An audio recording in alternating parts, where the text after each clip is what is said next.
Hey guys, welcome back. It's Friday night. That means it's time for the Creative Cranium. Got a terrific panel of guests tonight. So without further delay, let's dive right in. Guys, let's go around in a circle and we'll introduce ourselves and also tell us what you're mostly known for. Harrison, I'll start with you. So my name is Harrison. I suppose the most relevant to this show is that I am the co-creator and co-writer and letterer on Project Monsters, which is our comic book that's live on Kickstarter at the moment. And I kind of come from a more of a prose fiction background, so I've got a novel out as well. I've got some short stories, a novella, and various bits and pieces out in the world. And I'm now working on a comic again after I think 9 years was the last comic book I worked on. So it's been a really long period of not doing comics, and now full blast on the comics. So it's pretty exciting, and it's just good to be on the show. Yeah, man, welcome. I'm really looking forward to hearing more about what you're doing. And Finn, I kind of know you a little bit through, we have a mutual connection. Do we? Chris. Yeah, Chris. Yeah. Of course. Yeah, Chris from Clove Hitch. Yeah. Yeah. Chris has been so handy throughout all of this. Chris reached out during like the early parts of us making Project Monsters, and has just helped us throughout all the promotional side of things, which we were sort of lost on, to be quite honest. So yeah, Chris is an absolute legend. Yeah, he's been our hero. Yeah, absolutely. Yeah, man. And it's so helpful too. And would it be fair to say you guys are kind of just starting out, right? Oh, yeah. It's so helpful to have somebody in your camp, to get the whole thing going. So really, thanks for coming on and to tell us about your project.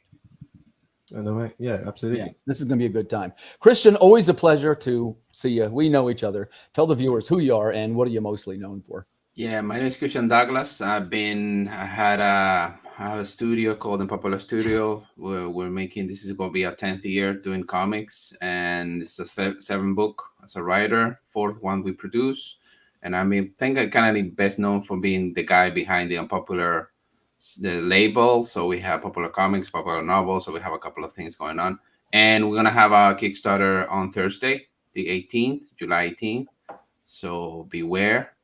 We're coming, and my background, I come from theater. That's what I did. I studied theater and cinema back in the day, literally last century. So it's a little bit, was a long time ago. Right. And hey, if you love theater, do you like Broadway musicals? I'm not really keen on the whole singing part, but I love theater, but I'm not really drawn into people singing on the stage, on especially on a theater setting. If it's a concert, I'm okay with it. But yeah. I love some good ones. I love the Phantom of the Opera for sure, Les Miserables, I love. So, and I'm gonna go see Wicked next month. So, oh, nice. Yeah. I say that without any irony.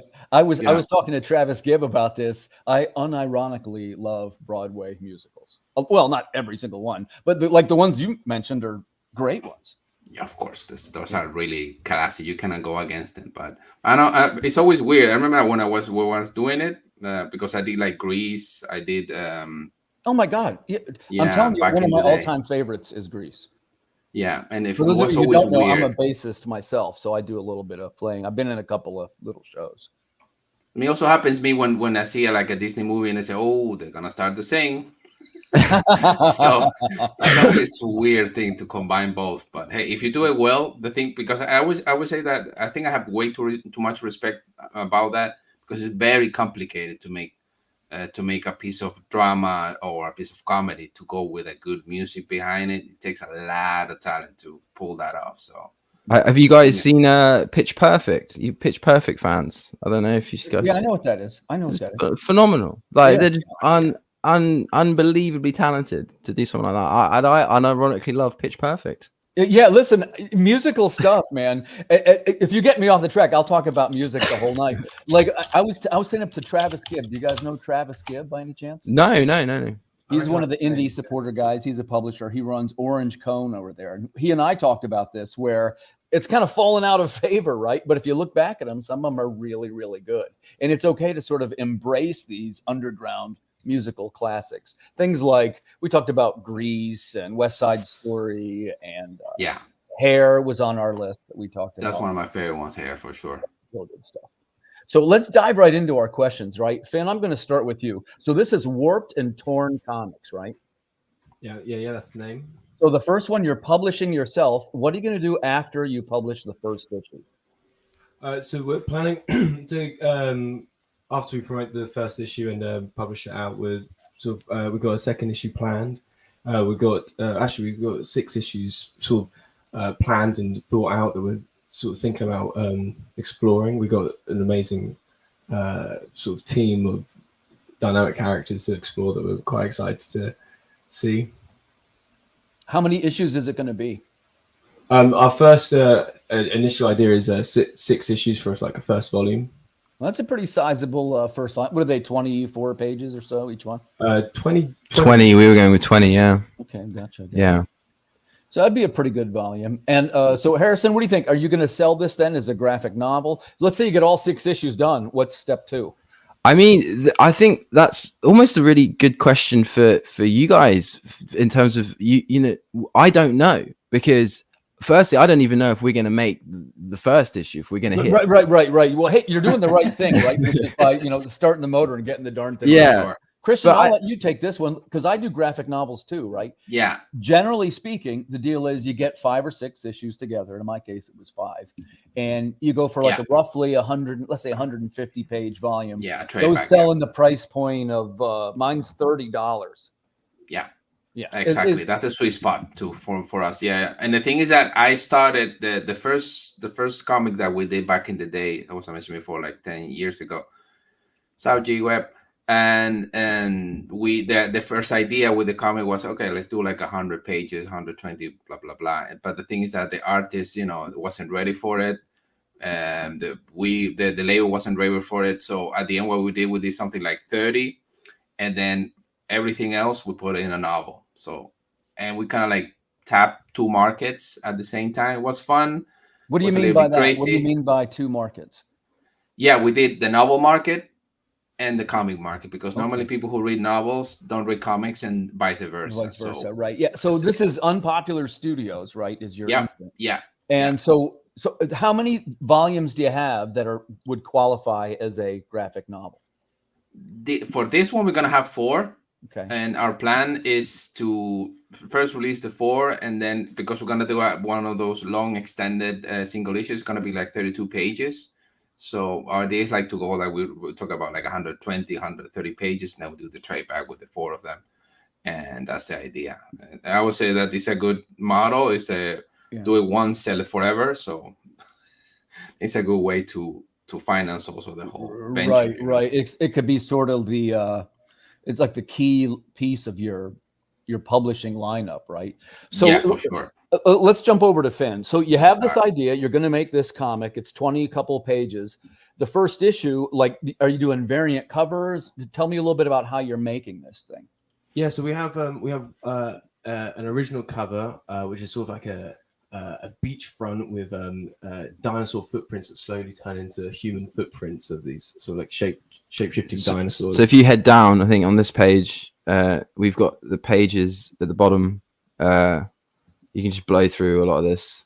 But we're also doing a wraparound variant cover of.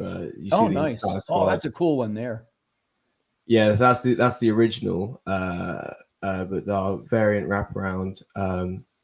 Actually, I don't know if that's posted in the campaign. I think you can see it if you look at the rewards, and if you scroll down on the rewards, you'll get a glimpse of the mock-up that we did for the wraparound. Yeah, this is the breadwinner. That's really nice. Yeah, and then we've had some good numbers on that so far. Yeah.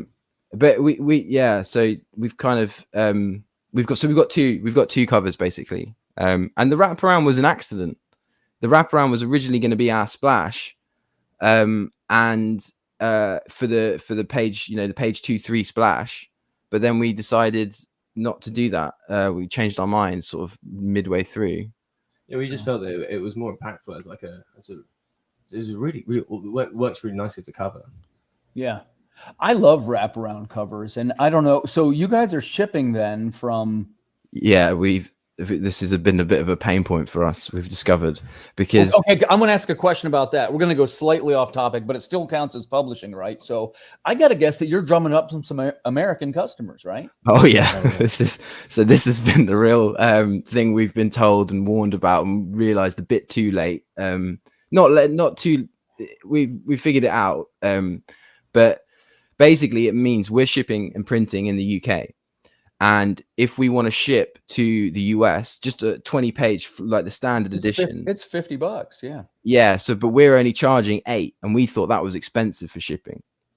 So we are going to get absolutely hammered either way. And I was saying to Finn earlier today, I think we need to cut the US shipping rate to 4 and just run losses on it, because I was getting very nervous that too many US people, because the market is so skewed to the US. I really did not see that coming.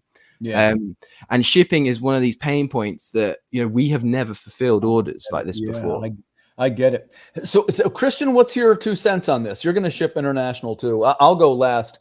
I mean, what do you think? What is the best way for these guys to handle what is effectively international shipping from England? You're muted.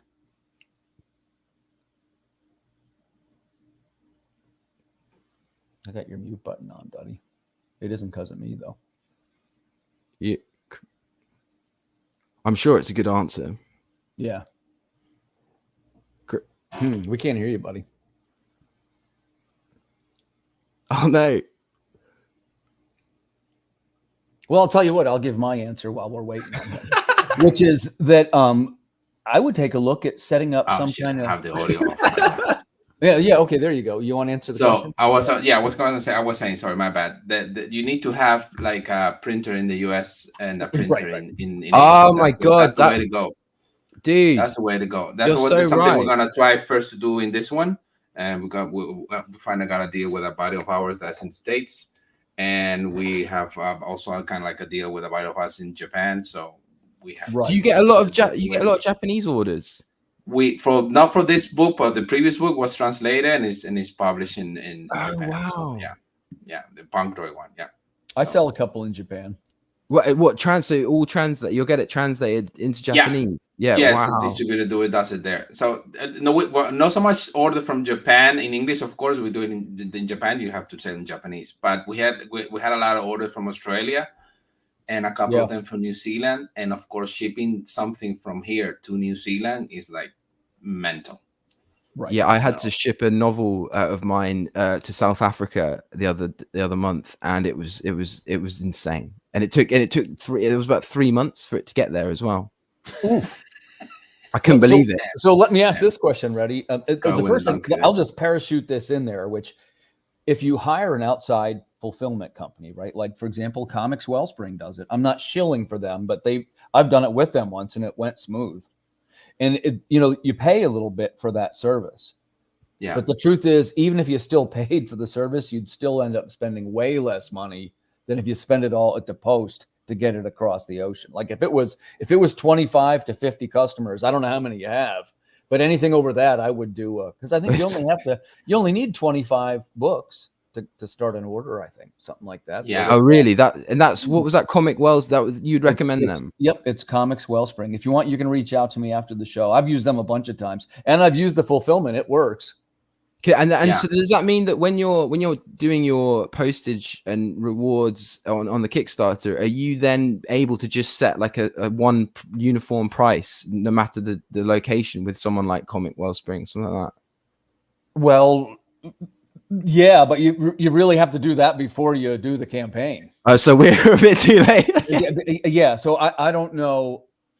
Basically, it works like this. The case that you guys are going to be in, you're collecting the shipping money now, but it sounds to me like you didn't collect enough money.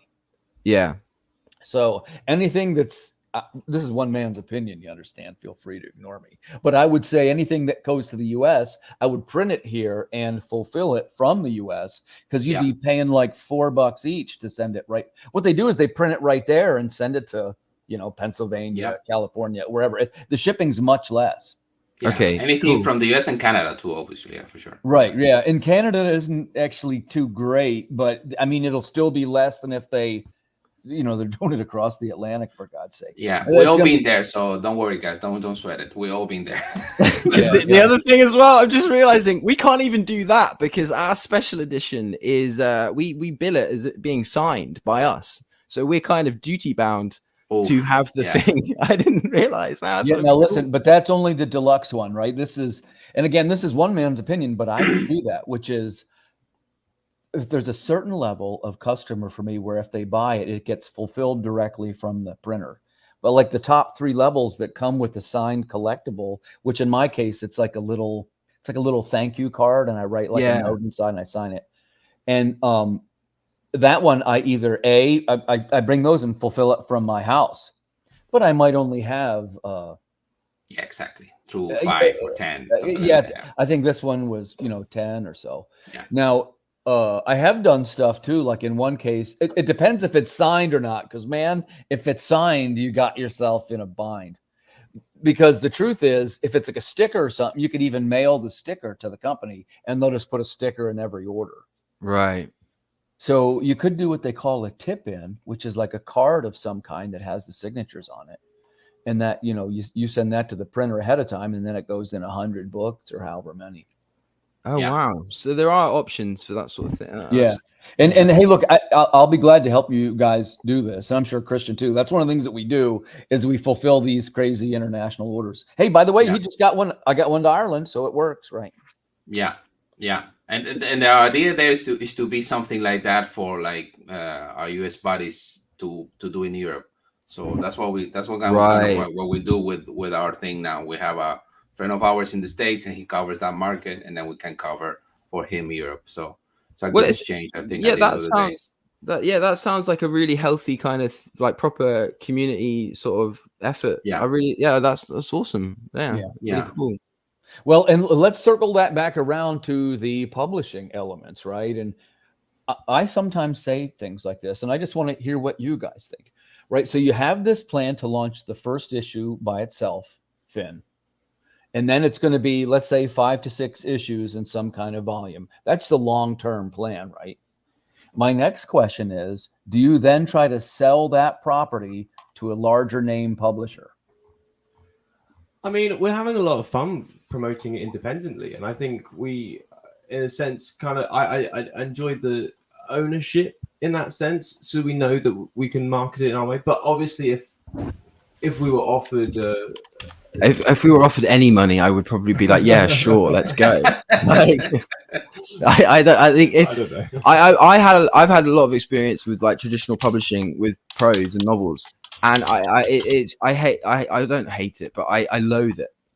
It's been brutal. It really has, and every time I speak to authors who are published traditionally, the money is never, it's you can't really make a living. And my goal really is to make a living doing this. And that's a very difficult goal, like a really difficult goal. So, the other thing that shocks me and I hear often is most times it doesn't matter how good the thing is you're making, right? It's if you've got 1 million people who are following your Instagram or following your Twitter, or you've done the hard work and established your audience, then publishers creep in. But it's like, well, no, I've done the work, so I'm going to just take this on my own, right? I built the audience. Why should I cut you in?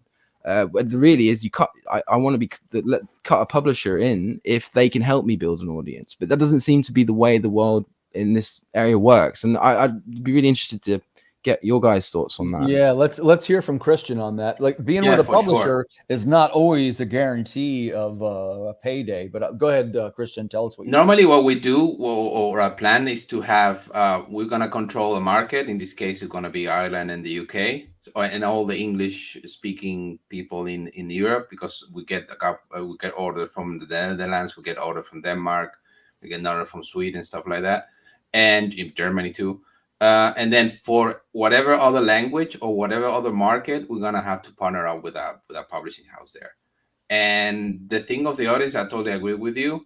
But then when you have built the audience, you can negotiate better rates. You know, it's not the same that, hey, if you're unknown or you haven't never sold before, you have never done anything.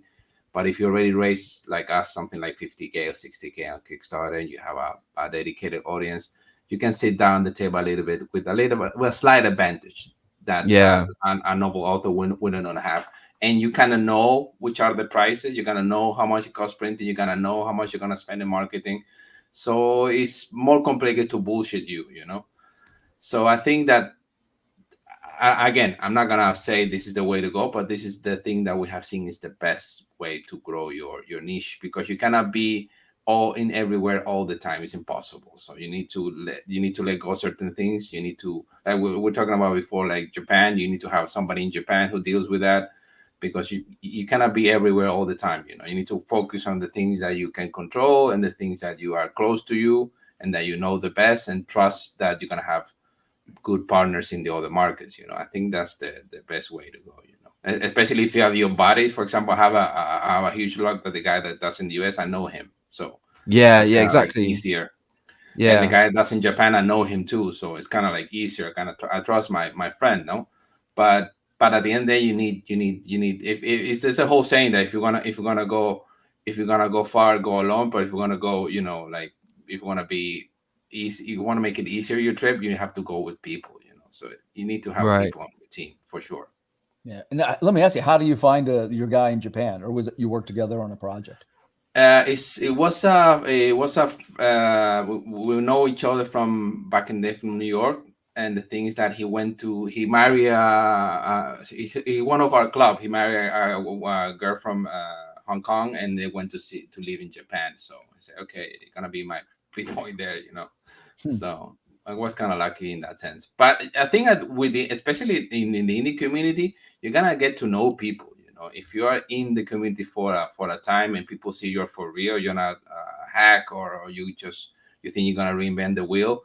You eventually get to grow your network and to have people kind of like everywhere, you know. Yeah. Thank you, Christopher. Yeah, that's a good take, man. That's a good take. So we're talking a little bit about publishing, and specifically in this case, international publishing, which I'm very interested in. So I guess I want to ask this question next. So we were talking earlier about having multiple language versions. We had one version over here. We have a French version, which is primarily the Canadian digital version if you get it on Amazon. So let's go back to Finn. Finn, do you have any plans to release a alternate language version of your book? And if so, why? I mean, part of our book is based in Portugal, so we could do a bit in Portuguese. Maybe. Yeah, we probably should do that. Yeah, we could do that.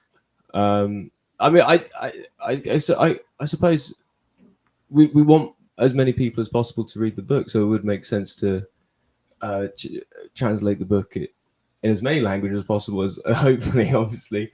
I suppose French. They're just down the road, They're down the road, aren't they? They're just across the pond. So yeah. Well, in our case here on this continent, it's for the Canadians, sort of. Yeah, for sure. The French side. No, we had ours. We had in Spanish because, as I mentioned before, I'm Spanish, so I kind of know that market well, and I know the publisher, I know the people, I know distributors. I'm kind of like, I don't know everybody, but it's not a really big thing. And we had a Japanese because of our friend there. And next year we're going to Angoulême. So yeah, we're gonna do French for sure because that's the market in Europe. That's crazy. How they sell there, how the people, because the main thing with France is how comics are embedded in culture. They're seen as a piece of art and a piece of culture. Like you buy, I don't know, the newspaper or whatever. So I was amazed seeing how much those guys sell there. So yeah, for sure, that's the market in Europe. Mm-hmm. Absolutely. Yeah, I really appreciate you all sharing this perspective because, you know, the American market is very different. And I think that the kind of books that you guys are making over there, they're very high quality and very sort of interesting books. You know, I think that, well, we mentioned before backstage, I'm always pro monster and I'm always pro robot. So let's talk a little bit about what you guys are making. So Finn, I'm going to jump back to you on this one, right? Let's put this guy up on the stage. So Project Monsters, right? The first thing is, how did you get the idea for this? I suppose it's just a shared love of dinosaurs and sci-fi and action. Really, it's a shape-shifting dinosaur hit squad, secret paramilitary troop. I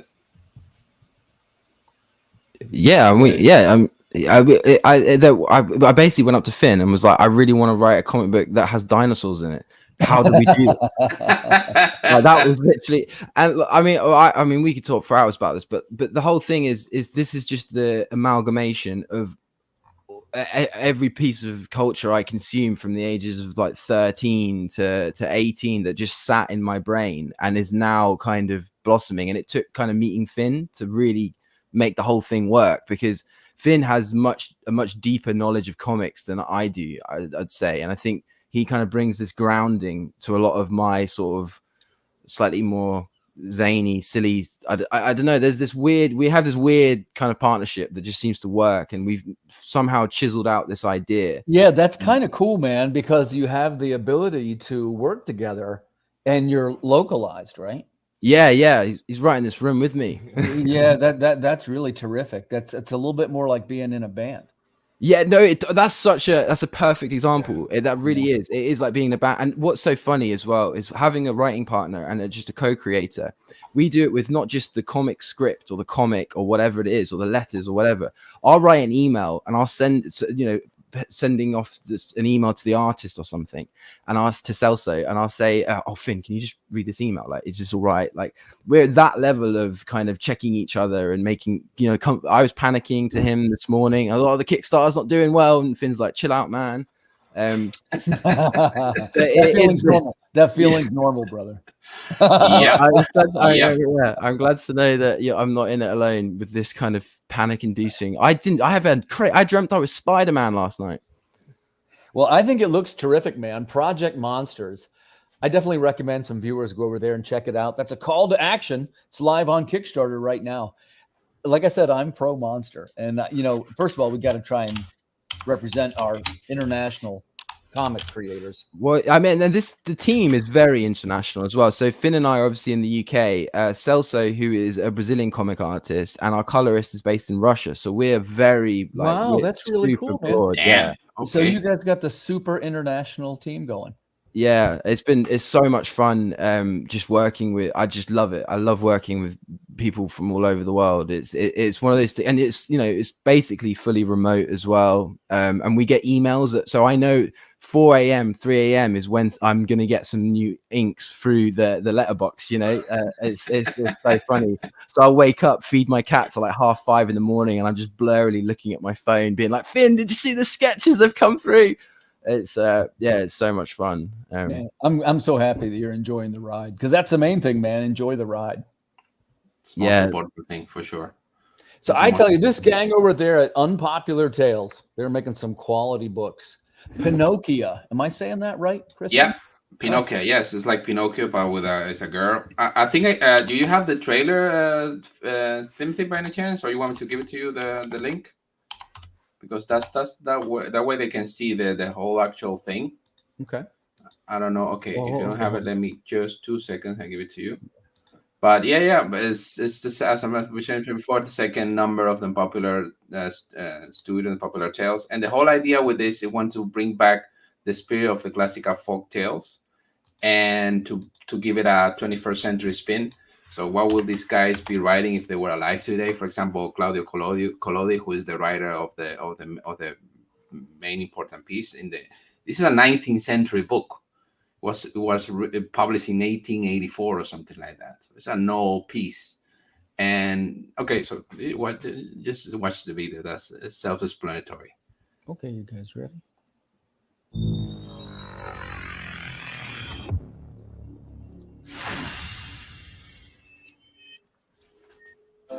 Who am I, you ask?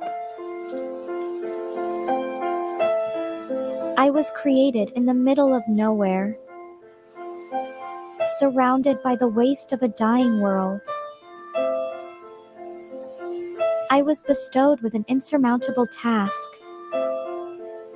bring peace after decades of death, persecution, and chaos. I am a grandchild of war, destined to help two camps which hate has fueled for far too long. Surprisingly, I am not alone. Have an odd bunch to make the road a little more bearable. Come with me to bring hope where there was despair, respect where there was resentment, creativity where there was destruction. I am Pinocchio, and this is my story.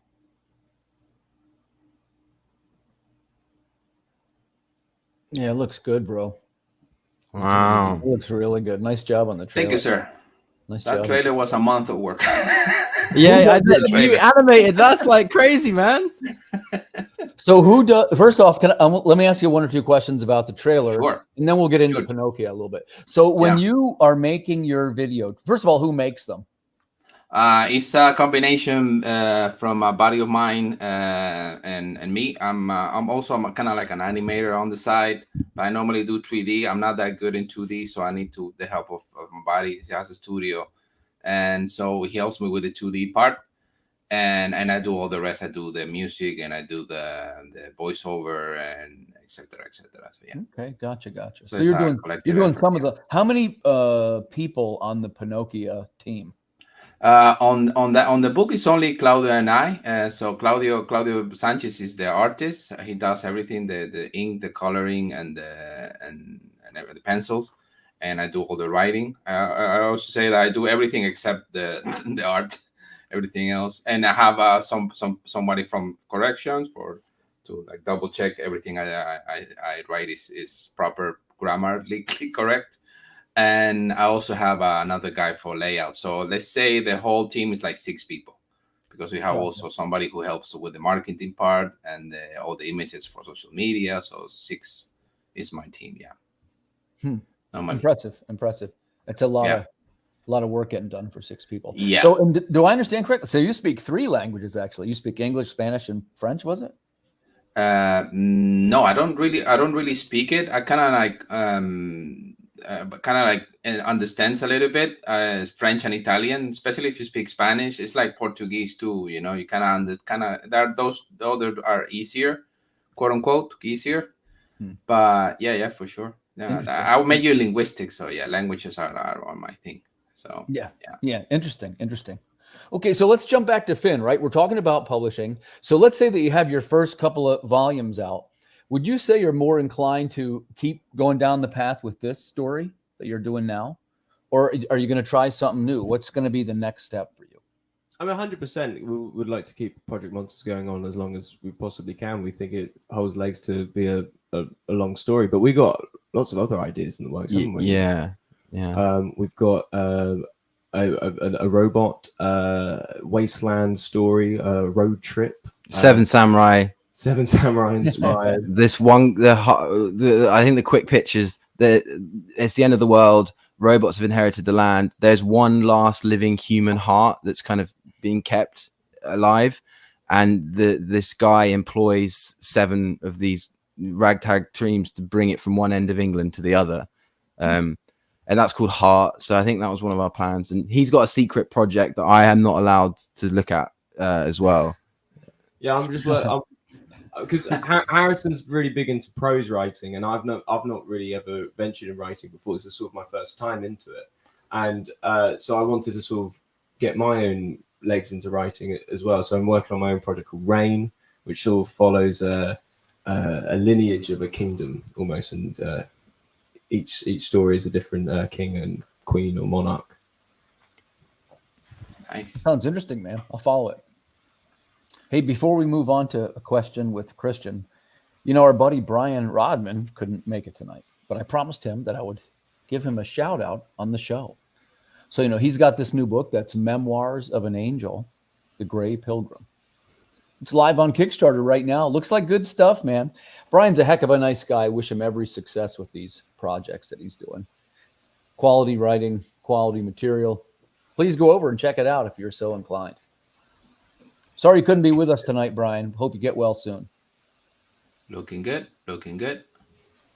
So Christian, let's jump back to you, right? So now you have a bunch of publishing ventures going on. How many projects do you have? How many titles do you have? Now, this is our fourth one, but we definitely want to expand. The whole popular comics strip. We have old script for like Beauty and the Beast and Hansel and Gretel, and so we're gonna keep pumping those. And our idea is to combine them with anthologies. So we're gonna like do an anthology and then release another one, do an anthology, release another one, and each story is gonna be a different genre. Because, for example, Ray Riding Hood was more like risque, erotica, and this is like cyberpunk. So idea is like to jump from one ship to the other. I think what keeps me more, at least me, entertained, you know, because I hate to do the same thing always, or be known just for one thing, or for one genre, for one niche. I know that the marketing guys hate that, like a lot. Yeah. But I think it's a good way of establish your style and your brand. So because at the end of the day, they're gonna look for what your take is on X or Y, and I think that's at least that's how I see it. You know, not to be just known for one thing, but to know for multiple things. And we also have a short film on the pre-production stage based on one of the comics. So we have things, and also we started to do some merchandising too, because we have some sculptures in the team. Want to start to create our own like toy line and stuff like that. So yeah, we want to be all over the place, you know. I remember that one of the first meeting we had with the studio say, hey, what is the plan? So, and this is like Pecan the Brain is take over the world. That's the plan, man. Yeah, that's funny that you mention it, because that's what, you know, my new thing I'm working on is this. It's a UFO documentary. So hopefully people like UFOs, but it'll be the first thing that I've done that it's not a comic in any way. But yeah, I think it's important to branch out. You know? You watch the things. Yeah. And in my case, it was more about, I'm trying to get my writing notice, and you gotta try other things. And I was on this, you know, I do these rock music biographies now. Yeah. And I had one that fell apart, and there was another person right there saying something like, hey, well, we should do one on the UFOs. We got all the ways to research it, blah, blah, blah.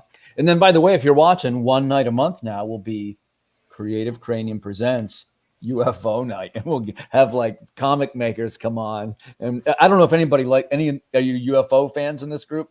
Well, I mean, yeah, but I don't believe, though, you know. Well, basically what we will do is, and I won't get too far off the track, because you're invited, first of all, because this is really the first time I've told anybody. I put one post up about it. It's August 2nd, but it uses science to determine like whether you thought it was a hoax or not. And it's like this, it's a panel. And like the one guy would say, well, like I'll give you just an example. This is a little bit of a spoiler. But you'd say, well, in the carving, it shows that he's pointed toward the sky. That's the symbol of the underworld. So he's not piloting a spacecraft. He's going toward the heavens because he passed away. Stuff like that in a cave painting, right? You're like, oh, okay, so that one's a hoax. He's not really an ancient asshole. No, the thing with that is a big rabbit hole. That one. It's a big. Yeah. Yeah. I mean, I've lost friends, man. You know, it's like you don't come back. And I thought maybe my idea was, and you guys can tell me if you like this or not. I thought, well, maybe the more kooky the person, because I've got a couple friends that are way out there, you know, and basically the first half would be like this, but instead of, you know, talking the better. Yeah, it would be like about UFO sightings, and then the second half, I'd be like, "Hey, so what are you making?" And then that part's the same, right? There's going to be some spicy panels. I'm sure, like, especially if it's like no holds bar, like just have at it, guys. I think it could be really fun. Yeah, and kind of that's the idea. But you know, you want to stay on track a little bit, because the answers then are all collected. And we're about 5 chapters into this book, and then everything gets collected, and it's in like a volume that comes out at the end of the year. And if you're on the show, there's a chance that one of your quotes will be in the book. Oh, wow. Yeah. Nice. Especially if you said something, you know, really far out, you know, or I'm kind of hoping people will say things like, well, I got one buddy, and if he's watching, he knows who this is, but I got one artist buddy who saw Bigfoot once. That's amazing. And he's going to do isn't this awesome? And he's going to do it's like an artistic piece about the creature that he saw.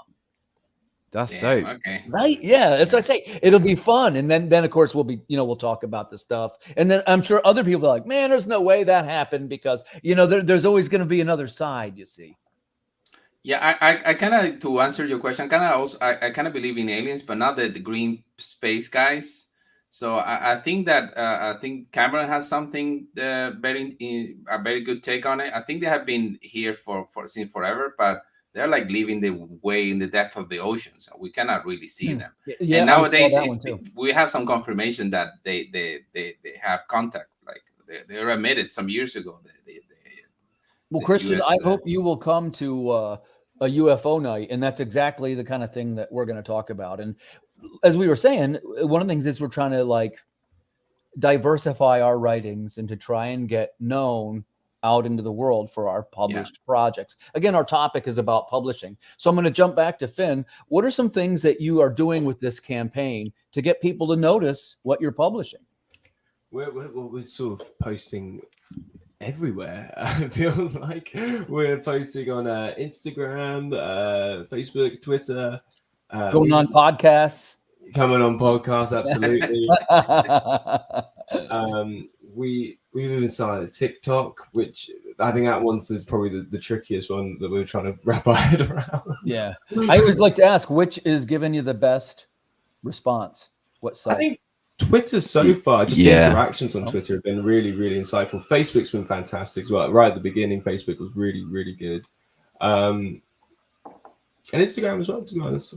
The community has been absolutely just like open arms. Every single person we've had interaction with have been like, yourself, Timothy, just like, come on. It's really welcoming. And was Matt in the? There's a lot of support there. And it's Matt, isn't it? It's in the. Who oh yeah, I think I did see Matt Campbell's name. Yeah, so I mean, like we were saying earlier, we had it was. I was saying to Finn, like one of the things I've always wanted is just to be taken seriously. And then there's this video of someone taking our work seriously. Yeah. And it was really kind of nervous. I was so nervous watching that video. But then obviously, he gave us some brilliant feedback. And it's like, all right, we've got some things we can work on and we can do. And obviously, he's kind of held us up at the end and we won. We did win. I did all done. But it's just being taken seriously. That was an amazing feeling. Yeah, and you'll be able to see, even like on smaller shows like this one, it'll improve your Google search results. Yeah, that's something your name will start to come out above the fold as a comic maker. Yeah, that would be really cool. Reference, yeah. You'll see. Watch, it'll happen. It'll happen because these shows tend to get more views as they go on throughout the year. So, Christian, how about you, man? What kind of things are you doing to get Pinocchio launched? I know you have a secret cover reveal. If you want to talk about that. Yeah, the whole thing is, I think, like, I'm not gonna say from the beginning, because at the beginning we were doing like, spamming everyone, posting everywhere, like knocking all the doors, being annoying. And then we just listen. Hey, I'm one of your followers, and I got to tell you, you do it about right. People always say, "Well, what's the right?" You don't want to barrage the balance. Customers. Yeah. You have a pretty good balance. Like I can follow your material and not feel, because let's be honest, there's a couple of people out there that's like, "Oh my God, give my email a break here for 10 minutes." Yeah, exactly. Yeah. Yeah. So I think you have the right balance.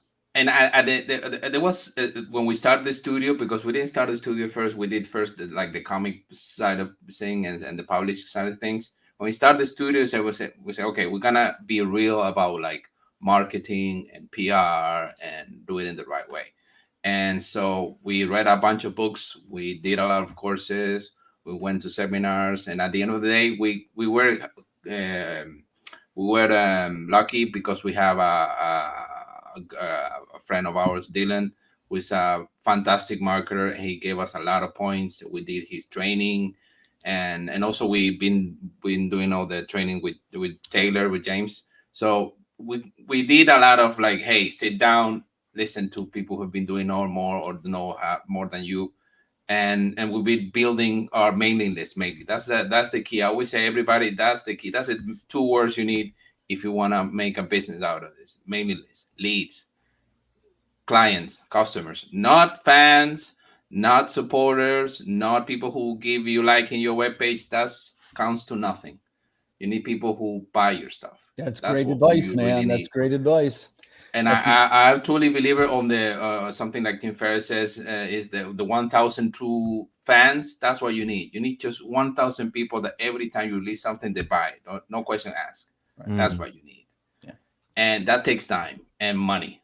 And do you both feel like you're there now? You're at that point? No. No, don't? I'm not. Yeah, I got my real money followers. I always tell people this. I got about, and by the way, this isn't impressive because I know people have hundreds of thousands of followers, but I got real money about 550 followers, and I can bring probably about 250 of them, maybe 300 to any project I'm selling. But and by the way, that's growing not necessarily for me because of Facebook. My new one that I'm doing better on is Substack. Yeah, I was on Substack as well for a while. Do you know Eric Hull? He's a neuroscientist. He wrote a novel. His novel came out really recently, but he's one of the guys on Substack who blew up on it really early.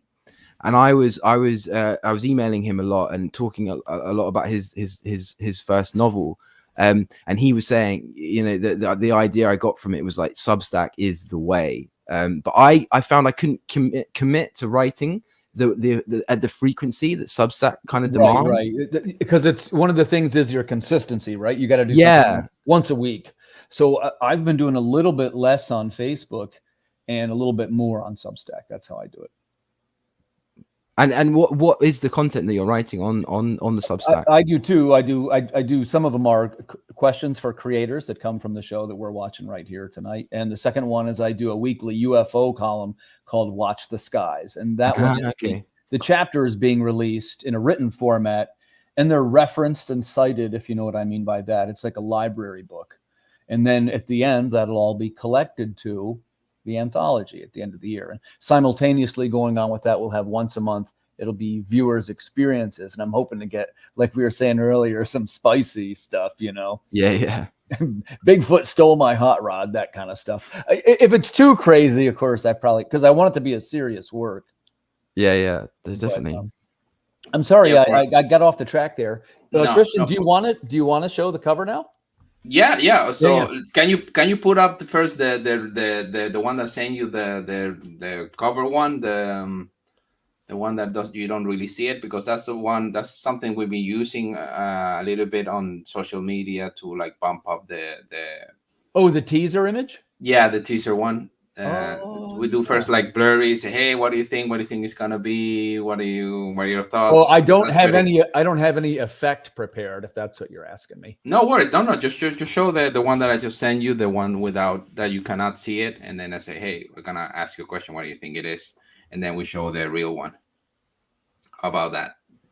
Okay. That's the one I don't have though. I'm saying I gotta go get it somewhere. Hold on. No worries. I can give it to you. I have it here we go. Here we go. Okay, cool.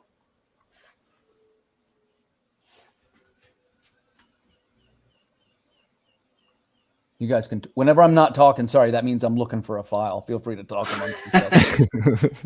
So I think it's important, as we're going into what you were saying before, is to have for the writing part. That's the one that we are putting out there.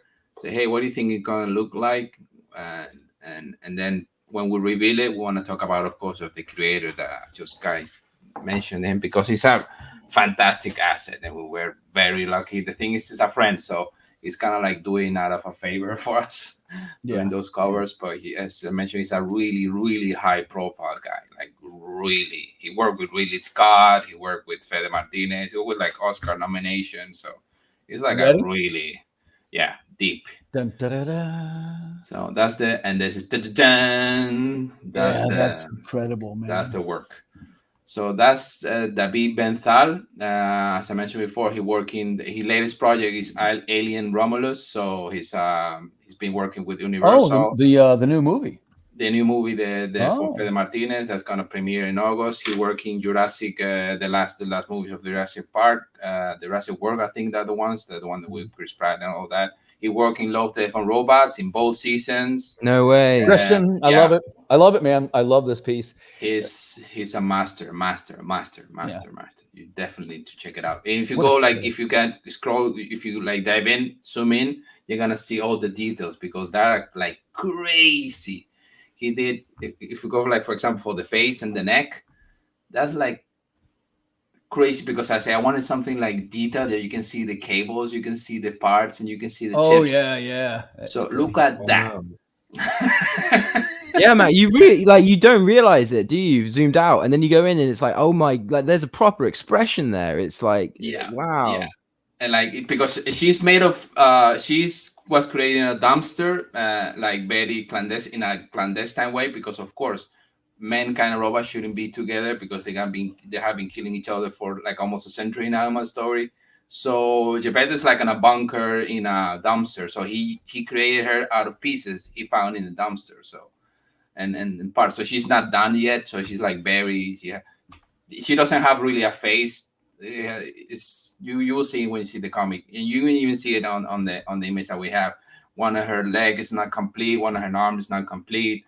So that we wanted to have that, because she going to suffer some transformation along the way, along the arc of the work. So wanted to have that vibe of not done, and you can see the inside, you can see the cable and stuff like that. And he did he knocked it out of the park, dude. It's haunting. Like, it's really quite like, wow, yeah, gorgeous. He killed it, man. He killed it. Yes. Nice job by this team. Yeah. That's my pride and is that cover is what we're talking about. If you're just tuning in, that's for Pinocchio from Unpopular Tales. Got to recommend this one. This is some good stuff coming from this team. So hey, you're at 54 followers right now. How long? This is you got about a month to launch. Yeah, it's gonna be like 30 days. Yeah, July 18, August 18. Are you gonna do a live stream launch? Yes, on Thursday we have a 9:30 our time, guys. London, Dublin time, and that's 4:30 EST and 2:30 LA. And yeah, we're gonna do a live stream, and during the live stream, the artist is gonna draw a commission. If we hit some numbers, we're gonna raffle that for everybody who watches. So if you like his art, I really recommend you be there, because I'm fantastic. I wanted to get a free commission, so nice. Well, I wish you every success with that. And plus, if you have, when you get closer to your launch, if you want a date in August, we can get together again. For sure, we would definitely do. That's my idea, to have another one in August. I will do another. I will pull an all-nighter for that one. Sounds good. So we're almost to our time, right? So let's jump over to Finn. Finn, just tell us in closing, who's going to love your new project and where we can find your work. Well, you can find us anywhere as Warped and Torn Comics, and you can find our project on Kickstarter as Project Monsters.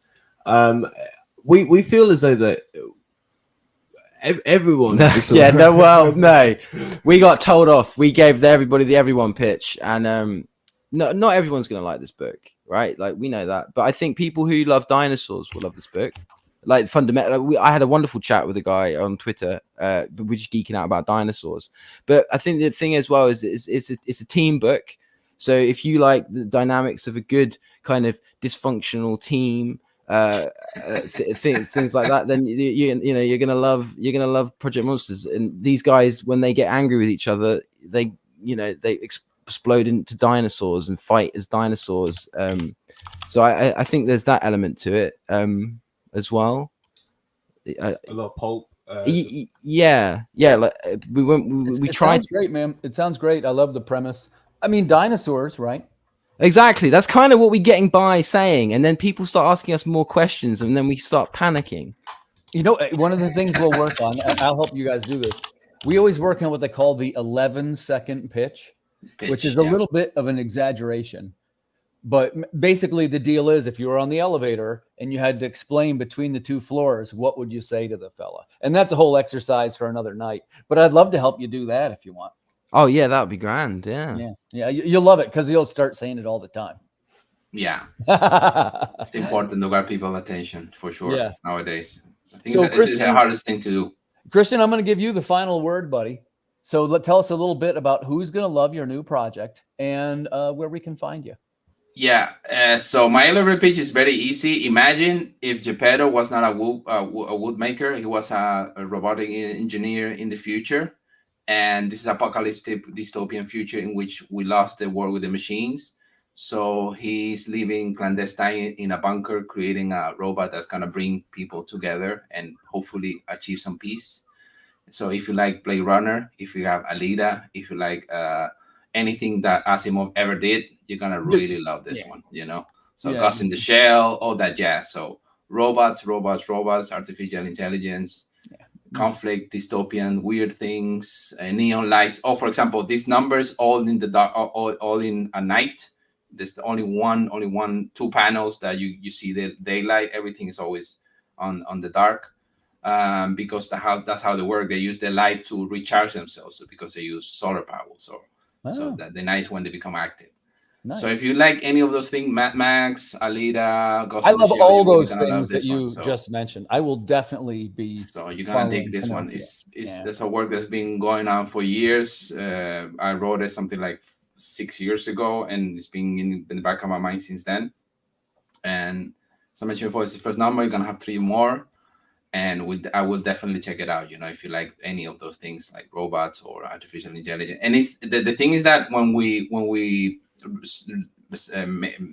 tell that we're going to do it, there was a lot of people, oh, you're jumping on the wagon of, you know, ChatGPT, blah, blah, blah. I said, no, dude, when I did this, there was no ChatGPT, you know, when I wrote this. So that had nothing to do with that. Just coincide that with time is what it is. But I think that we want to bring a little bit of a message of hope for all this like catastrophic thing about AI that's going to destroy everyone, blah, blah, blah. I don't think so. It's just going to be a tool. And if we do it right, it's going to be a fantastic tool. It's going to solve a lot of things. So I kind of like take it in that sense. And she's like that, no? She's going to be a tool for solving an issue.